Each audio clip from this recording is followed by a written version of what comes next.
Hello again, everybody, and welcome to the Mike Francesa podcast on the Bet Rivers Network, brought to you by Casamigos Tequila. Casamigos Tequila is brought to you by those who drink it. We come to you this evening on the Mike Francesa channel on the Bet Rivers Network on YouTube after a rather,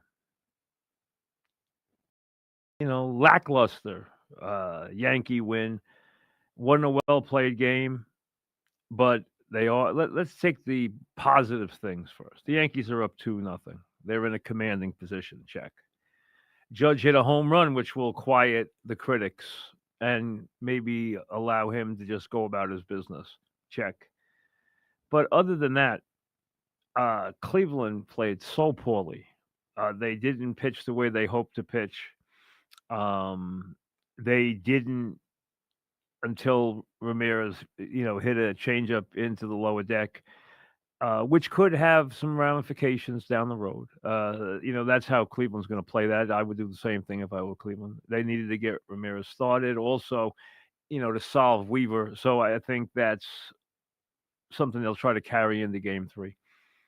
They'll clearly go by the adage that has been used a million times, and that is, until you lose a home game, you have not been devastated in a series. So, but if you look at it, they are not as good as the Yankees. They do not have a lot of depth or quality in their lineup, and they're going to have to beat them a lot now. So it's a commanding position the Yankees are in right now as they get an off day and go to Cleveland. Like I said, sloppy game, dropping pop-ups, Cleveland usually plays crisp baseball, great bullpen, legendary bullpen. Some key guys who get big hits, led by, of course, a very talented RBI, one of the great run producers in baseball. And sound defense. They were awful. They didn't catch the ball. You drop a pop-up in the first inning. You just, you don't make plays that you should absolutely make. And the Yankees getting guys picked off bases. It was just a sloppy game played. And maybe it's the first time that cold weather comes into it. You play the sport under optimum conditions and heat for months. And it's a sport that needs to be played in the hot weather. Now, the wind blows, it gets chilly, it's colder. Maybe it takes a couple of days to get used to that kind of play. And maybe that's why the play hasn't been very crisp, but it hasn't the last couple of games. But if you're a Yankee fan, hey, you've been waiting a long time to go to the World Series. All you want to do is get to the World Series. You don't want to care how you get there. You don't care what happens. You just want to get there. It's been 15 years in the making. It is long, long overdue. And now they are 2 steps away from getting back to a World Series. And it could be, well, either way, it's going to be a fascinating World Series. Yankees-Dodgers would always be a fascinating World Series. And, of course, Yankees-Mets will, speak for itself. I've talked a lot about how that would be different, but let that happen first. We'll have plenty of time to examine it. The World Series doesn't start until the 25th of October. So there's plenty of time for that. So, like I said, won a pretty game. Wasn't a crisp game. A couple of things here. Obviously, Judge having 3 RBIs, hitting the home run. Torres has done very well. That's been a theme. 2 lineup themes. One, Torres has done a very good job since he took over that leadoff spot. He upped his game. He had a very bad year. He had been, spotty in the field, which he's always been. Lackadaisical, which he's always been. Bad on the base pass, which he's always been. But he did flourish the last 2 months in the leadoff spot. He upped his game, and he always hits in the postseason. And tonight, again, 3 hits. He's doing a very good job in the postseason. Volpe's playing sound baseball. what you want to get out of Volpe is that you just know he's there every day and just do your job. You don't have to be the lead guy. You don't have to count on him, or just that he's there and he's a cog in the wheel, and that's what he's done. Rizzo's looked pretty good coming back. I think that's a positive. Verdugo has shaken off the idea that he's not going to play and gotten enough hits to keep the left field job because of his defensive prowess. He has been a brilliant left fielder this year. The idea of Soto being a finalist for a Gold Glove award is comical, but hey, I don't really care about that. But that is comical. Um, um Wells is the story. Okay, I've been back to this in recent days. I've talked about this for weeks now. I talked about it when the playoffs started. Wells hasn't hit in a very long time. When he first went into the cleanup spot, he was on fire. He was pounding out big hits. He was pounding out RBIs. He was pounding out home runs. Now, two things. One, a young catcher every day catching deep into October gets very tired. No question about it. Don't ask him to be an offensive guy to carry the burden. It's very hard to do, and that's why when you have a Piazza or that kind of guy who's your best offensive player and he's also a catcher, it does hamper your team at times, especially late in the year. Get Wells out of the 4 spot. Number one, it will take pressure off him. Number two, it will help Judge. If you don't want to put Stanton behind him against a lefty, there's no question Stanton's got to be behind Judge. Against a righty, and I understand these guys only pitch a couple innings. So what? They're going to have lefties and righties in the game at different spots. It doesn't matter with those two. When they're on, they'll hit righties as well as they'll hit lefties. So just don't worry about that, especially when Stanton's swinging a hot bat. If you want to move Rizzo up, if you don't want Chisholm there, you want to move Rizzo up into that spot, go ahead. You got to get Wells out of that spot. If against the righty you want to put Rizzo there or put Chisholm there, go ahead. And then put Stanton fifth. Drop Wells down to where you're not noticing him offensively right now, so you take some of the pressure off him. His at-bats are sticking out like a sore thumb. He's killing innings, too, and he's keeping you from getting to Stanton in innings with guys on base. You don't want that because Stanton can wreck the game. He could cost you dearly. I understand you want to be faithful to Wells, but enough. Get him out of the 4-hole. You're going to do him a favor. He's an automatic out. He hasn't hit in so long. It's unbelievable. Go check out his numbers in the last 100 at-bats. They're unbelievable. Get him out of the 4 spot. That's all there is to it. Stanton against lefties, and whoever you want against righties. It could be Stanton. It could be Rizzo. It could be Chisholm. Just do what you want, but get him out of there. The time has come. You can't keep him there anymore. It's detrimental to him and the team. So there's not a lot of drama in this series. It's been you knew that there was a chance this could get very, very comfortable for the Yankees with Baltimore and Houston, the two teams you really knew matched up well against the Yankees, out of it. Cleveland and Detroit do not have the prowess, do not have the players to compete against these guys. Now, Cleveland's better than Detroit right now. Detroit had an amazing season just making the postseason. I'm not disrespecting Cleveland. They could come back and win a couple of games here. But it would be a shock if the Yankees don't win this series. It would have been from the start. It will be obviously even more so now. Do I make a big deal? I was surprised he went to Weaver tonight after he threw 24 pitches. I know they're off tomorrow, but I was surprised. I would have thought he might have just tried to stay away from it, but he didn't. And I don't think the home run is damaging. If he had given up something after that, I think it could have been, but I don't think it's damaging. I really don't.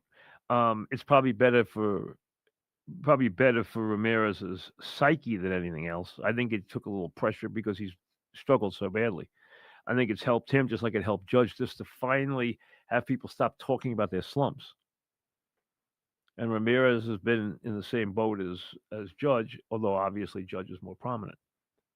And Judge feels more pressure every time Soto does more. I don't think there's any question because that's who you're going to get compared to. So the Yankees go up 2-zip.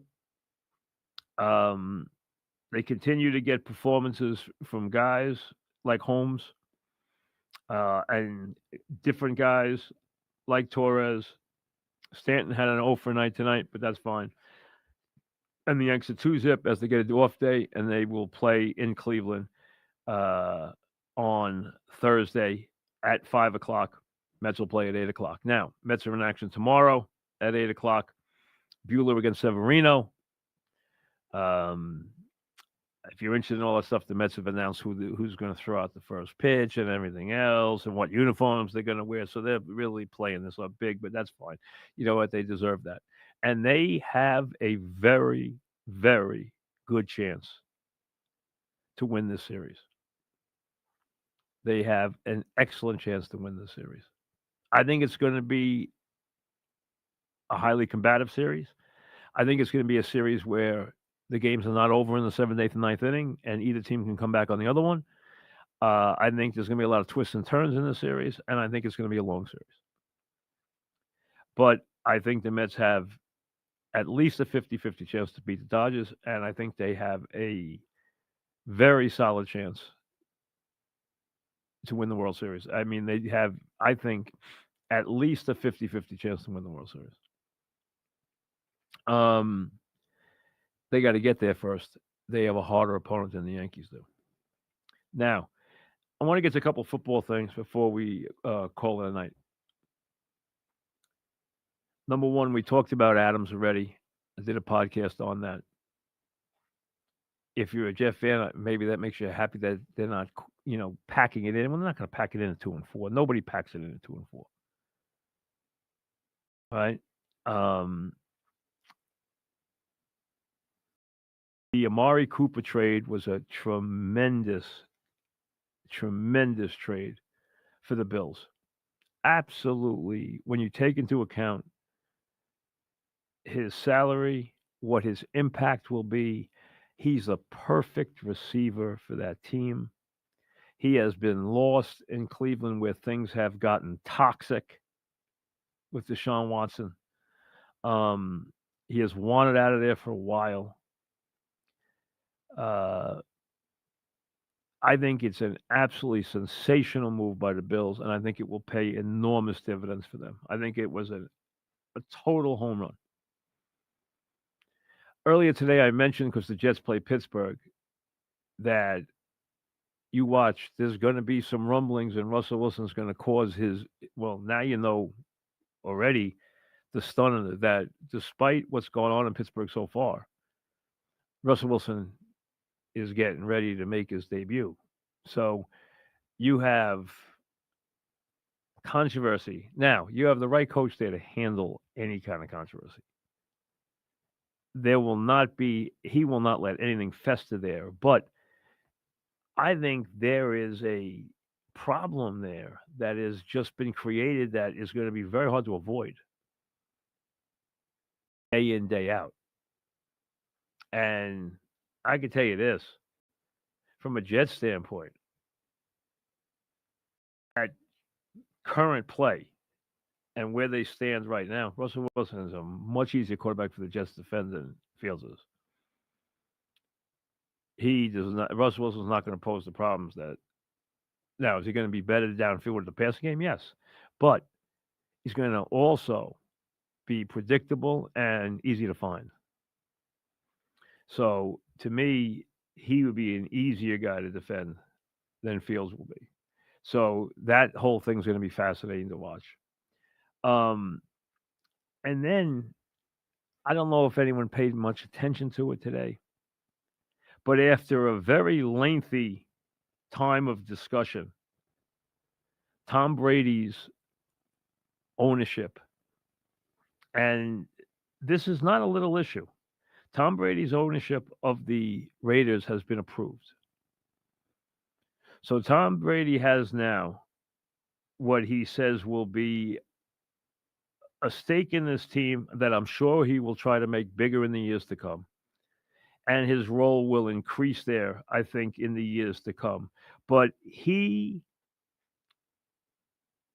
says that will be something he will have for the rest of his life. Now, could you ever see that happening if there is a quiet, a very, very ironic theme to this? Because, as you know, Al Davis held a grudge against anybody who had anything to do with that tuck rule and that tuck call with Brady, that whole situation. He harbored ill will and bad feelings towards anybody who ruled against him in that situation. And it's something that he carried for the rest of his life. The idea that the guy who was in it, who was the main player in it, is now a part of the Raiders is quite funny and quite ironic. It really is. Now we all know that what Brady's stature is, but still, it really is that it would be there is a very, very strange set of circumstances. Now, I think that what it means is that Brady's stay as a lead analyst at Fox is going to be a very short one, which I felt right from the start. Not because he can't do a decent job. I think he can. I'm not saying he's going to be, the next John Madden, but I think he could do the job if he puts his mind to it. But I always said I thought this would be something that would be a 1-year wonder because of the fact that I knew this ownership thing was going to happen. Now, remember, Brady has to do games, and as the lead guy, has to do title games and eventually Super Bowl games. And he has to do them basically with one hand tied behind his back. He's not allowed in the other team. He's not allowed in either team's facility. He's not allowed to go to meet with the coaching staffs like every lead analyst does, or every analyst does, but every lead analyst gets carte blanche everywhere. And even the guys on the second, third, fourth, and fifth teams go through the regular protocol of meeting with coaches, meeting with quarterbacks, players, etc., going to practice, everything else. He's not allowed to go to practice. He's not allowed inside the team's facilities. He's not allowed to meet with their personnel. He's not allowed in those meetings. These are all restrictions he has as a broadcaster. How is he going to do big games when that is a huge part of their preparation all the time, especially when you get to playoff games and conference championship games and then eventually title games? He can't do any of that stuff ever. So he has to basically, now, could he sneak a conversation with somebody he knows? Yes.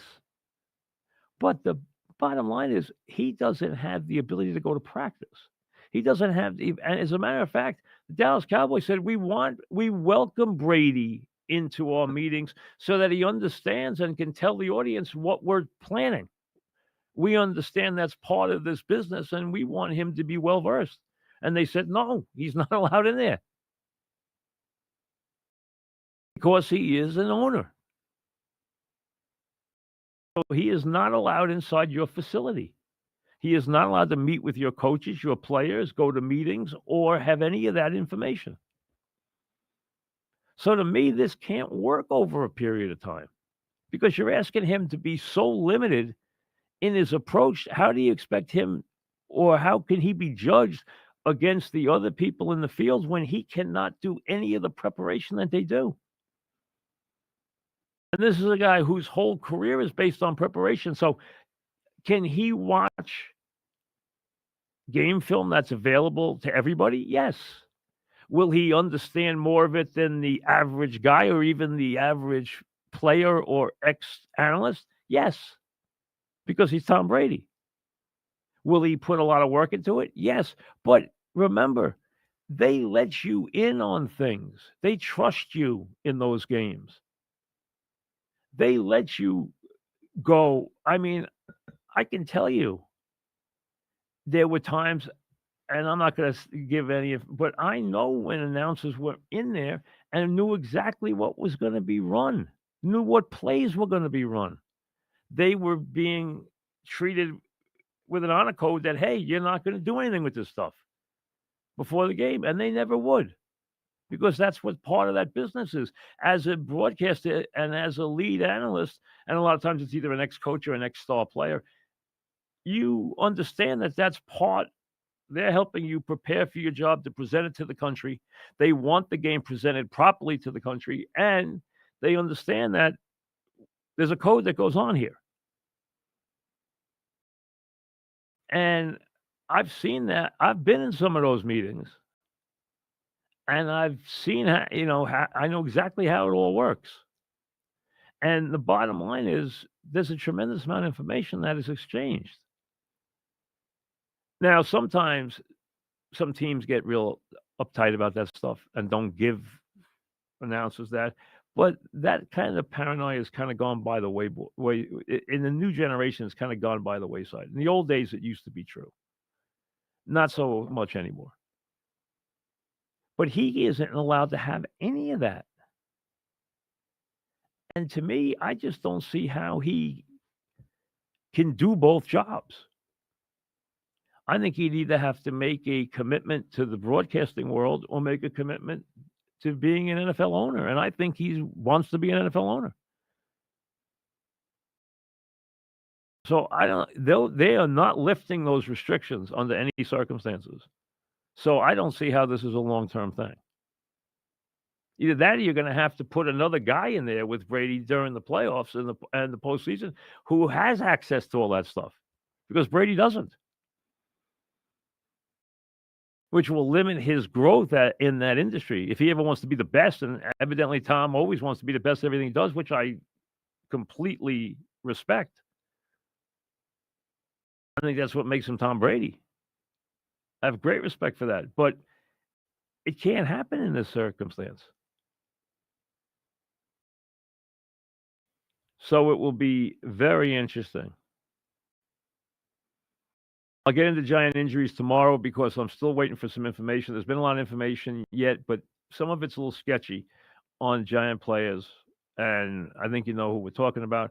But let's wait until I get a little more information, because there's more than one bit of information out right now. So about how long certain people will be out and everything else. So let's wait till tomorrow on that. The other thing with the NFL going forward is there is going to be some very prominent trades probably here. I mean, if you have Stafford on the block, and he clearly is, that's going to be very interesting. If you have Tyreek Hill on the block, which is becoming more and more likely, think about the impact he could have if a certain team, what kind of game changer Tyreek Hill is. So I'd say there's a 80% chance Stafford gets traded. I think there's a 50% chance Tyreek Hill gets traded. And I think there's some other key guys that will also get moved on a day where you already had Adams moved and Amari Cooper moved. And do not minimize this Amari Cooper move. I think that will be a home run for the Bills. We'll see you tomorrow.